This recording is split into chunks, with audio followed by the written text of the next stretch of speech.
Amin. Puji Tuhan. Baik, saudara yang dikasihi Tuhan, mari kita sebelum merenungkan firman Tuhan, mari kita berdoa. Bapa di sorga, kami mengucap syukur kepadamu buat kasih setiamu bagi kami. Engkau boleh menyertai bahkan kami ada hingga saat ini, itu semua karena kasih. Engkau masih mengizinkan kami menjalani hari ini. Engkau boleh mengizinkan kami untuk menghadapi tantangan hidup sepanjang minggu yang sudah kami lewati. Dan sebagai rasa ungkapan syukur kami, terlebih kami sudah diselamatkan. Dan sebagai rasa ungkapan syukur kami Tuhan, kami berkumpul di tempat ini untuk memuji memuliakan akan nama-Mu. Dan kami saat ini memiliki kesempatan untuk belajar kebenaran firman-Mu. Tuhan, buka hati dan pikiran kami dan pimpinlah untuk kami dapat memahami kebenaran firman-Mu dengan baik, sehingga kebenaran-Mu ini benar-benar bertumbuh di dalam hidup kami, sehingga kami dapat melakukannya dan kami semakin hari memuliakan nama-Mu dalam hidup kami. Ke dalam tangan-Mu kami serahkan kesempatan ini, biarlah nama-Mu yang dimuliakan dalam hidup kami. Dalam nama Tuhan Yesus kami berdoa. Amin. Silakan duduk. Jemaat yang saya kasih dalam Tuhan kita Yesus Kristus, selamat siang semuanya. Puji Tuhan, terima kasih buat jemaat di Kayu Sune. Saya bersyukur kita boleh kembali berkumpul di tempat ini. Dengan sukacita kita boleh ada memuliakan nama Tuhan. Nah, saudara yang saya kasih dalam Tuhan kita Yesus Kristus, sebagai orang yang sudah bertobat dan percaya Yesus Kristus, ada hal yang perlu kita ingat, ada hal yang perlu kita miliki, ada hal yang perlu kita sadari dalam hidup kita, bahwa kita adalah orang yang sudah bertobat dan percaya. Nah, oleh karena itu, saudara yang dikasihi dalam Tuhan kita Yesus Kristus, mari kita melihat, kita akan merenungkan surat Paulus kepada jemaat di Efesus. Apa yang sepatutnya dan apa yang dimiliki oleh orang percaya. Efesus pasal 1 ayat 3 hingga ayatnya yang ke-14. Efesus pasal 1 ayat yang ketiga hingga ayat yang ke-14 sampai ayat yang ke-17 saja.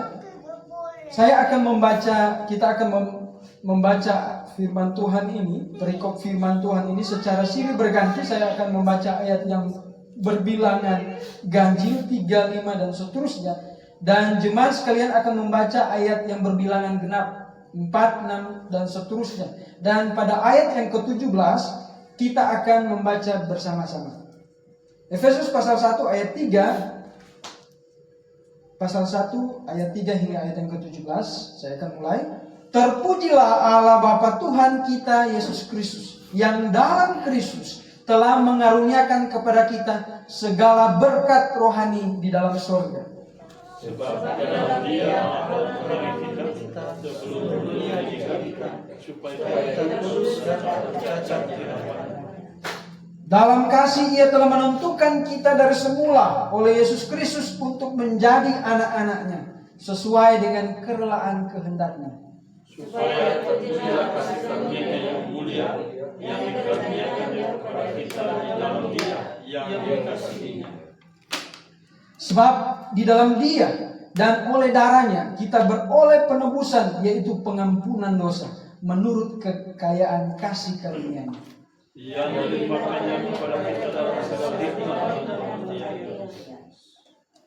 Sebab Ia telah menyatakan rahasia kehendak-Nya kepada kita, sesuai dengan rencana kerelaan-Nya, yaitu rencana kerelaan yang dari semula telah ditetapkannya di dalam Kristus.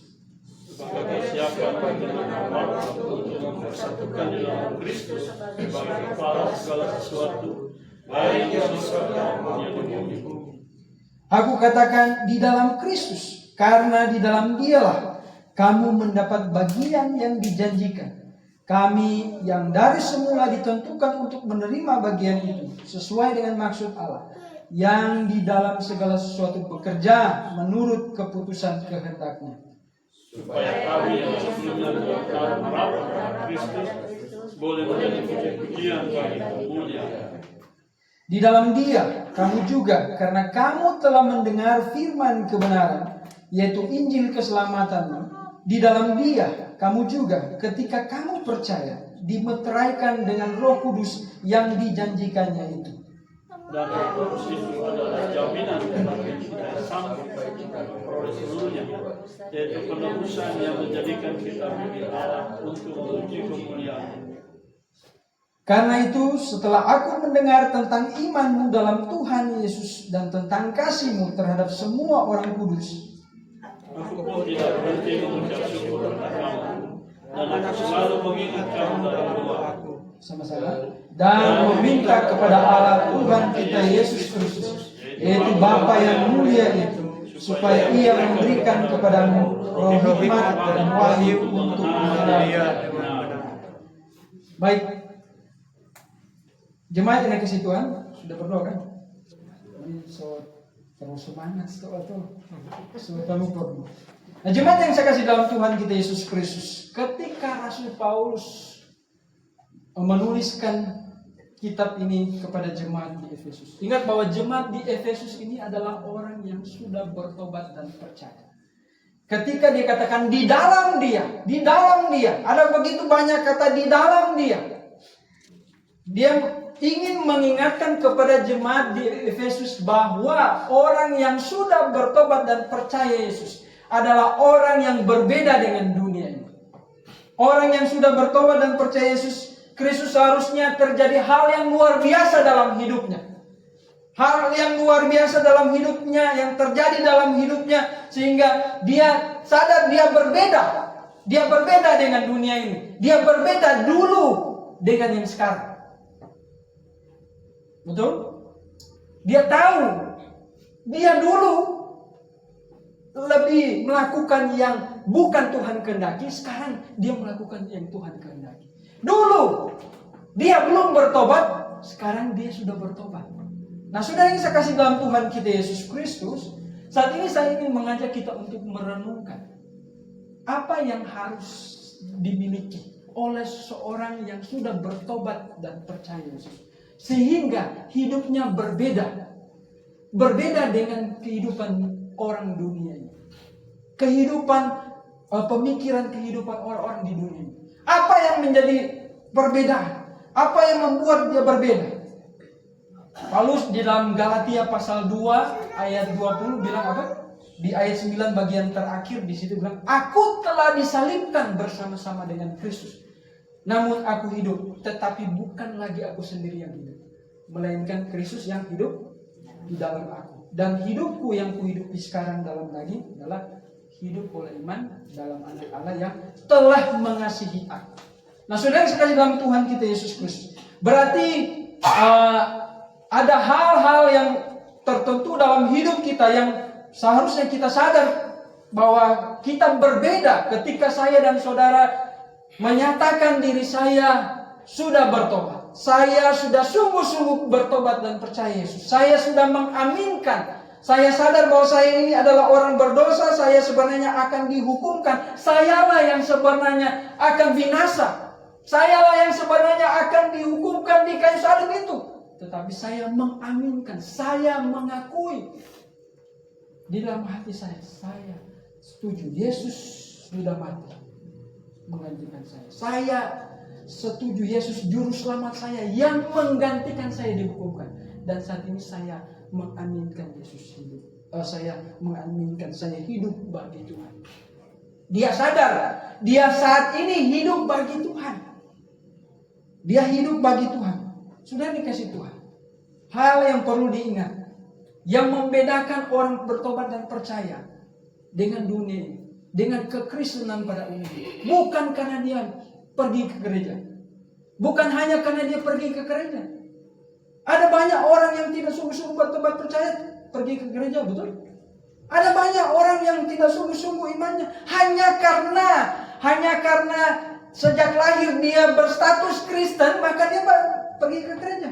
Kalau dia beriman yang lain, pasti dia tidak akan ke gereja. Betul tak? Kalau bilang, saya kan rajin memberikan persembahan. Saya orang yang rajin memberikan persepuluhan. Sudah dikasih Tuhan. Yang membedakan kekristenan, yang membedakan orang percaya yang sudah lahir baru, bukan dilihat dari ketika dia rajin memberikan persembahan. Karena ada banyak orang yang supaya dilihat oleh banyak orang, supaya dilihat kebaikannya, bisa kasih persembahan. Banyak orang sekarang, apalagi zaman-zaman beberapa waktu yang lalu, kalau bacalek, wah kasih status, wah, kasih pemberian baik. Berapa banyak? Apakah itu yang bisa membedakan kita orang percaya dengan orang yang lain? Tidak, bukan. Apakah karena kita saya rajin berdoa, maka saya berbeda dengan saudara? Kalau orang sakit saja, orang yang dulunya tidak beriman, kalau dia sakit, suruh berdoa, dia pasti berdoa, betul?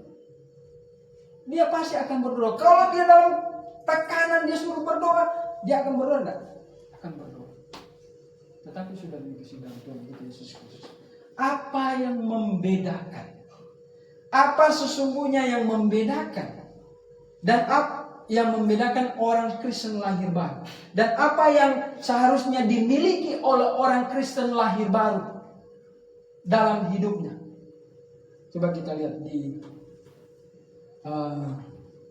Efesus tadi. Efesus.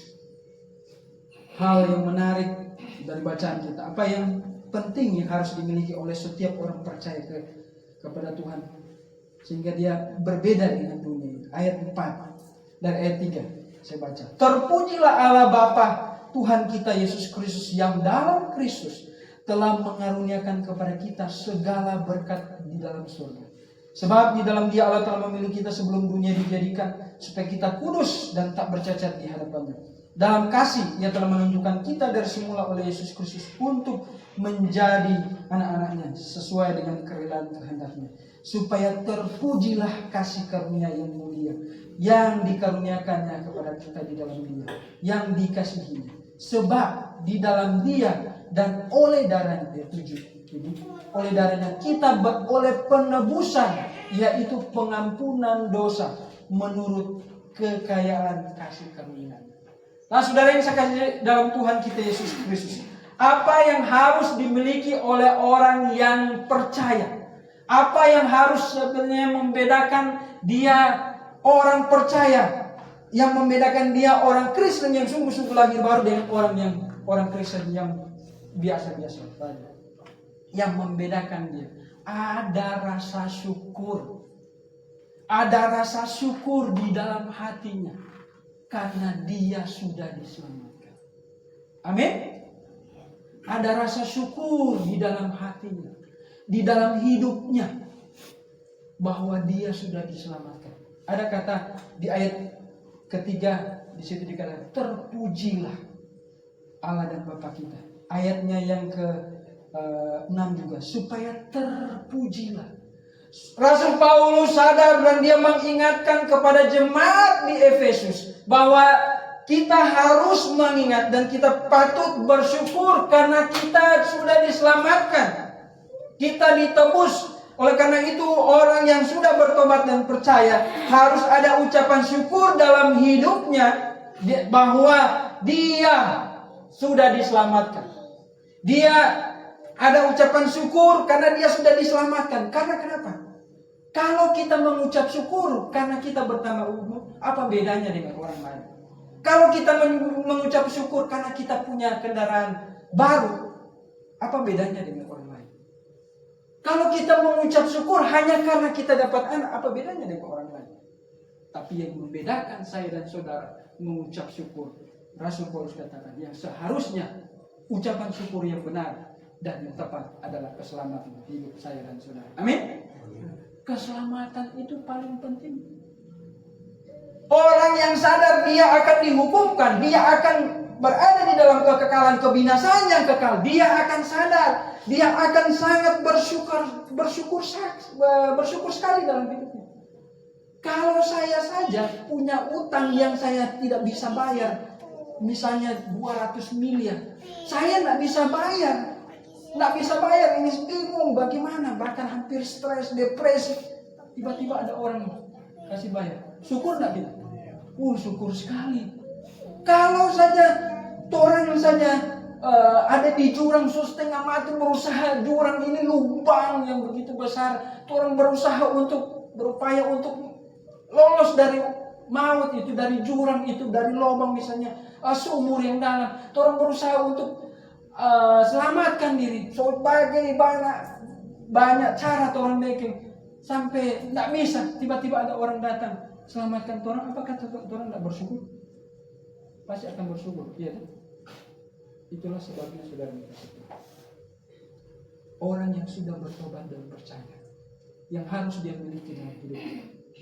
Ketika dia sudah ketika dia sadar dia adalah orang yang sudah bertobat dan percaya, yang harus dimiliki dalam hidupnya adalah ucapan syukur. Puji Tuhan, saya diselamatkan. Puji Tuhan, saya tidak binasa. Tuhan bilang apa di Matius? Apa gunanya seseorang memperoleh seluruh harta di dunia ini tetapi jiwanya binasa? Apa gunanya? Apa gunanya? Lebih baik jiwa kita diselamatkan. Kalau disuruh pilih, mau jadi orang terkaya di dunia tetapi mati binasa, atau disuruh pilih menjadi orang termiskin tapi masuk surga, pasti kita akan pilih masuk surga, betul? Kalau kita sadar bahwa di neraka itu tempat yang paling binasa, paling menyiksa, betul? Tapi kalau kita tidak tahu ya pasti kita akan memilih menjadi orang kaya. Tapi kalau ada pilihan alternatif yang lain ya lebih bagus di dunia ini ya hidup cukup enak dan mati masuk surga, betul? Iya tak? Tetapi saudara ini kasih dalam Tuhan kita Yesus Kristus yang paling penting. Itulah sebabnya Rasul Paulus tidak henti-hentinya bersyukur. Pujian-pujian yang tadi kita nyanyikan itu luar biasa. Syukur bagi penebusku. Ada lagi, terima kasih pada Tuhan, jiwaku telah kau selamatkan. Ada orang yang syukurkan bunga, teman, dia punya teman. Tetapi yang patut kita syukurkan, membedakan orang percaya adalah seharusnya dia syukurkan keselamatan hidupnya. Pertanyaannya, adakah rasa syukur kita kepada Tuhan? Kita sudah diselamatkan. Adakah saya sangat bersyukur kita sudah diselamatkan? Oh, kita ditebus dari dosa. Kita ditebus dikatakan di ayat 7. Sebab di dalam Dia oleh darahnya kita beroleh penebusan. Kita sebenarnya akan binasa. Kita sebenarnya akan dihukumkan. Tetapi Tuhan menebus kita. Tuhan menebus kita sehingga kita dapat keselamatan. Oh, sangat bersyukur. Sangat bersyukur. Oleh karena itu sudah dikasih Tuhan. Adakah rasa syukur di dalam hatimu? Kalau tidak ada di dalam hati rasa syukur, sangat mungkin Anda belum menyadari bahwa pengorbanan Yesus di kayu salib itu begitu besar. Dia sudah rela menyerahkan hidupnya. Ada banyak orang bisa memberikan materi kepada orang lain. Makanya Tuhan Rasul Paulus bilang, banyak orang bisa memberi, tetapi banyak orang tidak bisa. Sahabat itu banyak tidak berani mati untuk orang lain. Karena hidup, harta yang paling berharga itu apa? Hidupnya. Betul? Hidup. Untuk apa orang punya harta, kemudian banyak harta, kemudian tidak bisa menikmati? Ada orang sudah banyak uang bisa beli durian, tapi tidak bisa makan durian. Tidak. Apa gunanya? Apa gunanya? Nah, sudah yang saya kasih dalam Tuhan Yesus Kristus.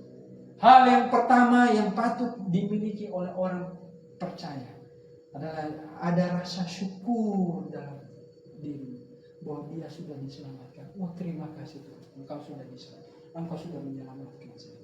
Syukurnya bukan apa yang dia miliki saat ini. Syukurnya bukan apa yang saat ini tempat yang dia tinggal, tetapi syukurnya bukan materi, tetapi syukurnya karena dia telah ditebus dan dipilih oleh Tuhan. Lewat apa? Oleh karena itu, kalau Anda mau ditebus oleh Tuhan, Rasul Paulus katakan, hiduplah di dalam dia. Kata di dalam dia berapa kali di sini dijelaskan. Bagaimana supaya kita berada di dalam dia? Efesus pasal 1 tuh tadi ayat 13. Di dalam dia kamu juga, karena kamu telah mendengarkan firman, yaitu Injil keselamatan. Di dalam dia kamu juga ketika kamu percaya. Jadi orang yang bisa berada di dalam dia, orang yang bisa bersyukur adalah orang yang percaya mengaminkan Yesus mati bagi dia. Dia tahu bahwa keselamatan itu sangat berharga. Dan Tuhan Yesus sudah menyediakan keselamatan itu. Dan saat ini dia mengaminkan keselamatan itu dia terima. Dan saat ini dia hidup bukan untuk dirinya sendiri, tetapi hidup untuk Kristus. Ada rasa syukur. Saya setiap hari bersyukur. Kalau saya tidak diselamatkan, maka saya tidak ada guna. Hidup tidak akan berarti. Tidak ada akan berarti. Untuk apa orang banyak kawan, tapi kalau misalnya nanti tidak dia berkenan di hadapan Tuhan. Betul? Untuk apa orang banyak uang, tetapi di hadapan Tuhan, Tuhan melihat itu sia-sia. Untuk apa orang dikenal orang banyak baik, tetapi orang tidak diselamatkan. Alkitab bilang, firman Tuhan bilang apa? Segala kesalahan kami seperti apa? Kain kotor di hadapan Tuhan. Kalau tidak bertobat percaya, kalau tidak diselamatkan. Oleh karena itu sudah dikasih Tuhan. Hal pertama yang seharusnya membedakan saya dan saudara dengan dunia ini, dan yang harus dimiliki oleh orang percaya, ada rasa ungkapan syukur karena dia sudah ditebus dan dipilih Tuhan. Yang kedua, oleh karena itu saudara yang dikasihi dalam Tuhan kita Yesus Kristus, ketika kita menghadapi masalah hidup, ketika kita menghadapi masalah hidup, entahkah itu pekerjaan, entahkah itu keluarga, entahkah itu masalah jodoh, kita tahu itu hanya masalah hidup di dunia ini, bukan masalah kekal. Sehingga kita akan terus bersuka hati. Coba kita melihat bagaimana rasa syukur Daud ketika dia bait Allah dipindahkan. Dalam 1 Tawarik pasalnya yang ke-16. 1 Tawarik pasalnya yang ke-16. Ayatnya yang ke 1 Tawarik pasal 16 ayatnya yang ke-8 sampai ayat yang ke-10. Ini cerita waktu tabut Allah kembali di bait Allah. Bersyukurlah kepada Tuhan, panggilan namanya, perkenalkanlah perbuatannya di antara bangsa-bangsa, bernyanyilah baginya, bermazmurlah baginya, percakapkanlah segala perbuatannya yang ajaib, bermegahlah di dalam namanya yang kudus, biarlah bersuka hati orang yang mencari Tuhan. Ada sukacita. Kalau Daud saja bersyukur bagaimana tabut Allah bisa kembali, seharusnya kita harus lebih bersyukur keselamatan yang sudah kita terima. Amin. Hal yang kedua, apa yang seharusnya dimiliki oleh setiap orang percaya ketika dia menjalani hidup ini? Mari kita lihat, coba kita lihat di dalam Mazmur pasal 116. Mazmur 116. Mazmur 116 ayatnya yang ke-12 hingga ayat yang ke-13. Saya bacakan bagi kita sekalian. Mazmur pasal 16 ayat 12 sampai ayat yang ke-13. Bagaimanakah akan kubalas kepada Tuhan segala kebajikannya kepadaku? Aku akan mengangkat piala keselamatan dan akan menyerukan nama Tuhan. Nah, saudara yang saya kasih dalam Tuhan kita Yesus Kristus, di sini bagaimana pemazmur mengingatkan betapa dia ketika dia sadar kebaikan Tuhan, maka dia sadar dia perlu membalas kebaikan Tuhan. Dengan apa? Membalas cinta Tuhan yang sudah mati bagi dia. Maka dia perlu membalas itu dengan dia cinta Tuhan.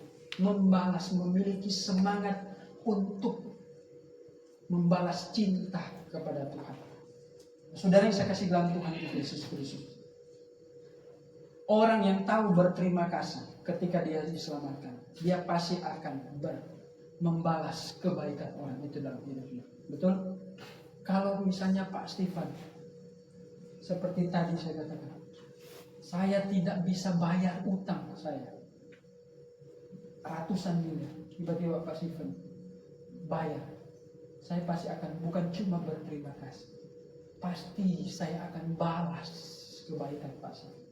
Kalau boleh saya pun bisa memperhambakannya. Apa yang Pak Stefan bilang, saya akan buat. Itulah sebabnya sudah dikasih tahu. Orang yang sadar dia binasa, dia akan binasa, dia patut ketika dia mendapatkan keselamatan, dia akan bersyukur. Dan bukan hanya bersyukur, tetapi dia akan membalas cinta kasih Tuhan itu dengan semangat untuk terus cinta kepada Tuhan. Coba kita lihat contoh bagaimana Rasul Paulus membalas cinta Tuhan dalam kehidupan rohani. Di dalam 2 Korintus pasalnya yang 2 Korintus pasal 11. 2 Korintus pasal 11 ayatnya yang ke-23. 2 Korintus pasal 11 ayat yang ke-23 hingga ayat yang ke-29. Saya bacakan buat kita sekalian. Apakah mereka pelayan Kristus? Aku berkata seperti orang gila.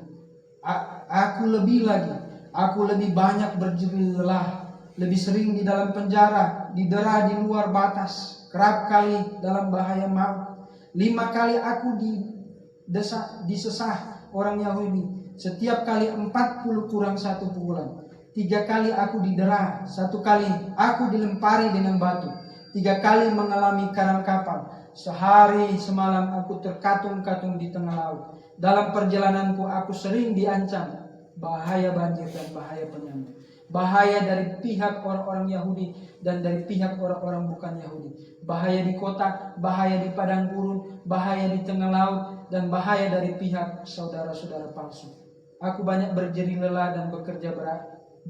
Kerap kali aku tidak tidur. Aku lapar dan dahaga. Kerap kali aku berpuasa, kedinginan dan tanpa pakaian, dan dengan tidak menyebut banyak hal lain lagi. Urusanku sehari-hari yaitu untuk memelihara semua jemaat.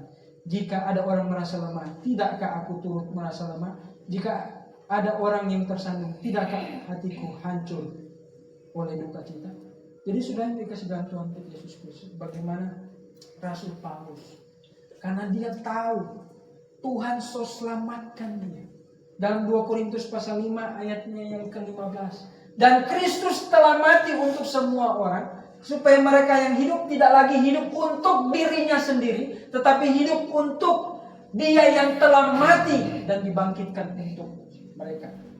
Jadi Rasul Paulus sadar hidupnya ini bukan lagi untuk kesenangan dia, tapi karena Tuhan so selamatkan dia, maka seharusnya dia harus membalas cinta Tuhan dengan mengasihi Tuhan, dengan membalas cinta Tuhan itu dengan hidup bagi Tuhan. Saudara dikasih dalam Tuhan kita Yesus Kristus. Itulah yang harus dimiliki oleh orang percaya yang mengatakan dia sudah bertobat dan percaya. Kita harus senang. Tuhan so mati for Tuhan. Masa kita tidak mau hidup for Tuhan? Tuhan sudah mati untuk saya. Masa kita tidak mau hidup bagi Tuhan? Tuhan mengasihi saya. Karena begitu besar kasih Allah akan dunia ini, sehingga Ia mengaruniakan anak yang tunggal supaya setiap orang yang percaya kepada Dia tidak binasa. Apa balasan kita kepada Tuhan? Dengan semangat. Balasan kita untuk semakin mengasihi Tuhan juga. Amin. Amin, saudara. Orang yang semangat membalas cinta Tuhan, dia ibarat sama dengan orang yang lagi jatuh cinta. Kalau dulu saya pacaran itu tidak ada rasa rugi. Betul Pak? Tidak ada rasa rugi. Dulu harus rela-rela kerja waktu di asrama, jual dus cuma demi apa? Dapat pulsa, nelpon, kekasih hati di Kalimantan. Tengah malam, kendati tengah malam. Waktu zaman itu ada gratisnya, tapi nanti tengah malam. Nggak rasa rugi. Orang kalau lagi jatuh cinta, nggak ada rasa rugi. Semangatnya pun akan berkobar-kobar. Nggak ada rasa rugi. Walaupun cuma 5.000. Makanya ada pepatah bilang, bahkan ada gunung pun akan kudaki, laut pun akan kuseberangi. Itu hanya lihat God. Tapi kenyataan memang banyak.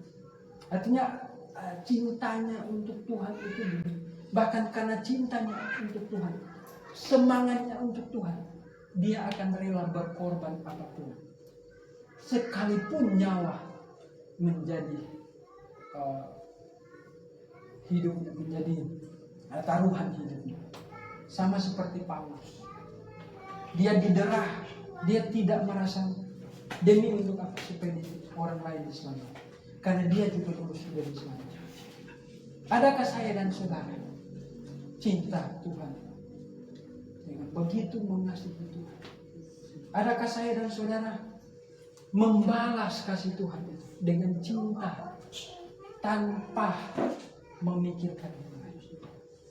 Itulah sebabnya bilang apa? Carilah dahulu kerajaan Allah dan kebenaran, maka semuanya itu akan ditambahkan. Orang yang cinta Tuhan itu juga orang yang cinta Tuhan pasti dia tidak sempat untuk memikirkan dosa. Karena apa? Ketika dia lebih berkonsentrasi mengasihi Tuhan, dosa dia tidak akan memikirkan hal-hal dosa. Tetapi ketika dia memberikan kesempatan cinta ke hal-hal yang lain, kesempatan iblis untuk membuat dia jatuh dalam dosa. Itulah sebabnya Tuhan sangat menghargai Daud. Karena cinta akan rumahmu menghanguskan. Adakah saya dan saudara begitu mengasihi Tuhan? Begitu mengasihi Tuhan, karena Tuhan sudah mengasihi saya. Yang ketiga, apa yang patut dimiliki oleh orang percaya? Yang ketiga, coba kita lihat 1 Timotius pasal 6. 1 Timotius, kita percepat. 1 Timotius pasalnya yang ke-6, pasal 6 ayat 1 Timotius pasal yang ke-6 ayat 11. Tetapi engkau, hai manusia Allah, jauhilah semuanya itu. Kejarlah keadilan, ibadah, kesetiaan, kasih, kesabaran, dan kelembutan. Bertandinglah dalam pertandingan iman yang benar, dan rebutlah hidup yang kekal. Untuk itulah engkau telah dipanggil, dan telah engkau ikrarkan ikrar yang benar di hadapan saksi. Yang ketiga, yang patut dimiliki oleh orang percaya, bukan hanya dia bersyukur atas keselamatan yang sudah dia terima, bukan hanya dia membalas cinta Tuhan dengan semangat mencintai Tuhan, tapi juga dia sadar bahwa hidup ini adalah sebuah pertandingan, sehingga dia berani untuk bertanding dalam pertandingan iman ini. Hidup ini itu sebuah pertandingan. Paulus bilang, aku telah mengakhiri pertandingan yang baik. Ketika dia menulis ini di masa-masa akhir hidupnya, dia sadar dia akan mengakhiri pertandingan hidup. Ada banyak. Kalau orang sadar hidup ini adalah sebuah pertandingan, maka kita akan terus berjuang. Kita akan terus tetap semangat untuk menghadapi pertandingan iman yang benar. Kita akan tetap menjaga iman kita. Kita akan tetap berdiri dalam kebenaran. Kita akan tetap terus ada di dalam tiang penopang dan dasar kebenaran, supaya kita jangan tersesat. Karena iblis sangat berkepentingan membuat saya dan saudara jatuh untuk tidak menjalani pertandingan. Ingat, Pak Suyanto sering berkata, kalau iblis tidak bisa menjatuhkanmu dari segi moral, dari segi doktrin, maka dia akan mencari kesalahan kita dari segi moral. Kalau iblis tidak bisa membuat saya dan saudara tidak bisa menahan saya dan saudara semakin dekat dengan Tuhan, dia akan berusaha untuk membuat saya dan saudara tidak ada keinginan untuk makin dekat dengan Allah. Tidak membuat saya dan saudara cinta firman Tuhan, tidak cinta kebenaran. Oleh karena itu sudah saya silam Tuhan Yesus Kristus. Ingatlah, masalah hidup kita ini, kita tahu masalah di dunia ini. Kalau kita tahu bahwa hidup ini adalah sebuah pertandingan, maka masalah-masalah hidup di dunia ini seharusnya membuat kita untuk semakin hari kita kuat. Kita tahu masalah hidup di dunia ini, baik itu pekerjaan, baik itu keluarga, baik itu kebutuhan hidup. Kita tahu ini adalah sebuah pertandingan membuat saya untuk semakin setia kepada Tuhan. Bukan ketika kita menghadapi permasalahan keluarga kita makin jauh dengan Tuhan. Bukan ketika saya tidak memiliki pekerjaan, bukan membuat saya dan saudara semakin jauh dengan Tuhan, marah dengan Tuhan. Akhirnya iman kita makin jauh, makin lama. Betul? Karena itu ketika saya dan saudara sadar bahwa hidup ini adalah sebuah pertandingan, maka kita akan terus menjaga hati kita, menjaga semangat kita, dan selalu bersyukur. Oleh karena itu saudara, saya kesadaran Tuhan kita Yesus Kristus, kita menghadapi pertandingan dalam pertandingan. Tujuannya untuk apa? Nah, tujuannya kita bertanding supaya terus memandang ke depan. Karena kita tahu ada upah yang akan kita terima. Ketika iblis membuat kita lemah dalam hal ini, iblis akan, di dalam kitab Wahyu dikatakan dia sebagai pendakwah, dia akan membuat iman kita lemah. Oh, saya pernah jatuh, oh saya orang berdosa, oh saya sebenarnya gagal. Dengan itu makin hari kita akan lemah. Tetapi ketika kita sadar ini adalah sebuah pertandingan, maka itu akan membuat kita semakin hari tetap memandang ke depan. Dan ketika kita sadar hidup ini adalah sebuah pertandingan, bahkan kita berada dalam pertandingan iman, kita akan terus bersukacita di dalam Tuhan. Karena ketika kita sudah kehilangan sukacita di dalam Tuhan, di saat situlah kita kehilangan banyak hal. Sukacita. Itulah yang Tuhan ingatkan kepada jemaat di Efesus. Mereka kehilangan kasih mula-mula. Kehilangan kasih mula-mula. Sehingga makin hari hidup mereka, iman mereka makin redup. Itulah yang Tuhan ingatkan kepada jemaat di Efesus. Untuk supaya dan saudara, jangan sampai semangat kita bertanya redup. Karena kalau sukacita hilang, maka itu bisa berbahaya. Kalau orang sudah lupa, sudah tidak mencintai istrinya, pasti dia akan mencintai yang lain. Kalau orang sudah tidak mencintai firman Tuhan, pasti dia akan mencintai yang lain. Camkan begitu. Karena itu sudah dikasih Tuhan. Hal yang ketiga, untuk menempatkan hal yang ketiga, ketika kita sadar bahwa ketika kita menempatkan hidup ini adalah sebuah pertandingan, maka kita pasti akan sadar dan kita akan melakukan menempatkan kehendak Allah pada bagian yang penting. Kita sadar kehendak Allah ini paling penting dalam hidup kita. Kita akan menyenangkan Tuhan. Kita akan terus lebih memprioritaskan Tuhan. Kita bukan lebih menyenangkan diri kita sendiri, tetapi menyenangkan Tuhan. Oleh karena itu sudah dikasih dengan kita Yesus Kristus. Apa yang harus kita miliki oleh orang percaya? Itu ucapan syukur bahwa kita telah ditebus. Yang kedua, semangat untuk membalas cinta dan kebaikan Tuhan dalam hidup kita. Yang ketiga, keberanian untuk menghadapi pertandingan ini. Pertandingan iman untuk apa? Tujuannya untuk supaya kita tetap terus melihat ke depan, bukan ke belakang. Untuk tetap supaya kita tetap menjaga sukacita hati kita. Kemudian supaya kita tetap menempatkan kehendak Allah pada bagian yang penting. Dan yang terakhir, yang keempat, apa yang harus dimiliki oleh setiap orang percaya? Coba kita lihat ayat 13. Ayat 13 Efesus tadi. Efesus pasal 1 ayatnya yang ke-13.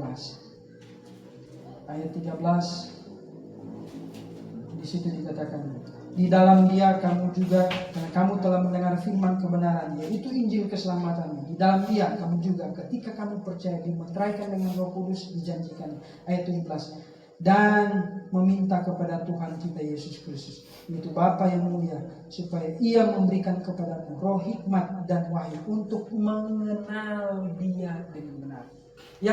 Yang keempat, apa yang harus dimiliki oleh orang yang percaya? Dia bersyukur keselamatan, kemudian dia semangat untuk membalas cinta Tuhan, kemudian dia berani menghadapi pertandingan iman yang benar. Kemudian yang ketiga, hal yang ketiga itu keberanian untuk menghadapi pertandingan iman yang benar. Yang keempat adalah dia setia. Itulah sebabnya di dalam Alkitab selalu, asal kamu berpegang teguh, perlu kesetiaan. Kesetiaan orang percaya untuk terus menjaga, memelihara imannya untuk supaya dia nanti mendapatkan upaya. Perlu setia. Sama seperti kita setia kepada istri kita, sama seperti kita setia kepada suami kita. Demikian juga Tuhan mau saya dan saudara sebagai orang yang bertobat dan percaya, kita perlu tetap setia. Menjaga kesetiaan kita itu dengan apa? Menjaga kesetiaan kita dengan menjaga hati kita. Tetap setia dengan apa? Dengan terus belajar firman Tuhan. Itulah sebabnya ayat 17 dikatakan, dan meminta kepada Allah Tuhan kita Yesus Kristus, yaitu Bapa yang mulia, supaya Ia memberikan kepadamu roh hikmat dan wahyu untuk mengenal Dia dengan benar. Semakin kita mengenal Dia, semakin kita tahu tentang Dia, maka kita semakin juga akan semakin setia, semakin mencintai. Semakin kita dekat dengan Dia, semakin kita akan mencintai, dan semakin kita akan semakin akrab, dan semakin terus kita akan setia. Oleh karena itu, sudah dikasih Tuhan, adakah hal yang keempat juga menjadi bagian dalam hidup saya dan saudara sebagai orang bertobat dan percaya? Kesetiaan itu sangat penting. Alkitab selalu berkata, asal kamu berpegang teguh, engkau setia, kerjakanlah keselamatanmu. Ada usaha untuk terus menjaga supaya kita tetap setia. Jangan sampai kalau kita tidak setia, kita makin hari. Ingat, iman itu bisa berubah. Iman seseorang itu akan bisa berubah. Sama seperti cinta seseorang juga akan bisa berubah kalau dia tidak setia kepada pribadi yang dia cintai.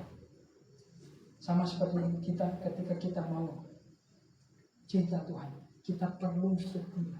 Setia itu perlu komitmen, bukan hanya komitmen. Setia itu perlu tindakan. Dengan apa? Mari mengenal Dia. Mengenal Dia lebih dalam lewat firman Tuhan. Rasul Paulus mengingatkan, ingatlah saudara, Paulus sudah mengingatkan kepada jemaat Efesus.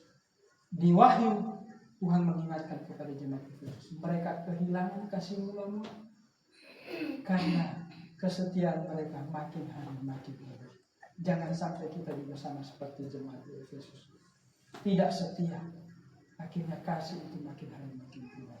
Tetapi mari kita semakin setia kepada Tuhan. Amin. Mari kita berdoa. Tuhan, terima kasih buat firman yang sudah kami baca dan sudah kami renungkan saat ini. Kami diingatkan bahwa kami sebagai orang yang sudah bertobat dan percaya kepada-Mu, kami perlu menyadari dan kami perlu memiliki ungkapan syukur bahwa kami sudah diselamatkan. Dan karena kami sudah diselamatkan, kami perlu membalas cintamu kepada kami dengan semangat untuk mencintai Engkau dengan hidup bagimu. Dan kami tahu bahwa hidup ini adalah sebuah pertandingan. Oleh karena itu kami perlu bahkan menjalani dengan keberanian untuk menghadapi pertandingan ini dengan benar. Karena kami tahu bahwa kami melihat ada hal yang indah di depan, yaitu upah yang Engkau berikan. Kemuliaan yang Engkau berikan adalah kemuliaan yang melebihi dari kemuliaan dunia ini. Dan kami tahu ketika kami bertanding, menjalani pertandingan ini, membuat kami sukacita terhadapmu terjaga. Dan kami tahu bahwa hal yang penting dalam hidup kami adalah hidup bagimu. Dan sudah Tuhan, kami juga diingatkan hal penting yang harus kami miliki adalah kesetiaan kepadamu. Biarlah juga kami bukan hanya berkata, tetapi menerapkan dalam hidup kami untuk kami tetap setia.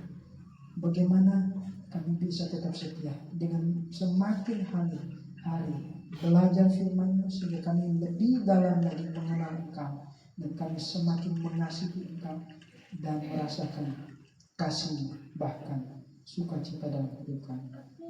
Bertumbuh hidup bagimu adalah hidup yang indah. Terima kasih Tuhan. Inilah menjadi doa dan permohonan kami dalam nama Tuhan Yesus kami berdoa. Amin. Selanjutnya